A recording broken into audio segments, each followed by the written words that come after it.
በኢትዮጵያ የፊልም ታሪክ እንደዚህ አይነት ፊልም የመጀመሪያ ይመስለኛል። እጅግ በጣም ደስ የሚል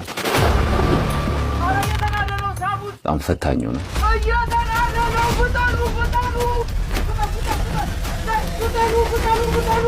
ማንኛውም ተዋናይ ለመጫወት የሚፈልገውና የሚጓጓለት አይነት ገጸ ባህሪ ሆኖ አግኝቼዋለሁ።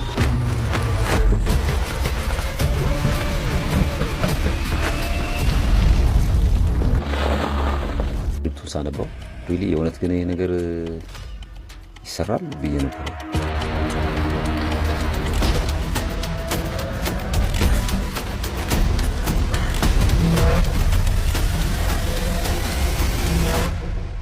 ምናልባት ማጋነን ካልሆነብኝ በስተቀር 100% የተጻፈው ነገር ቁልጭ ብሎ ተገልብጦ መሬት ላይ በደንብ ወርዶ አይቼዋለሁ።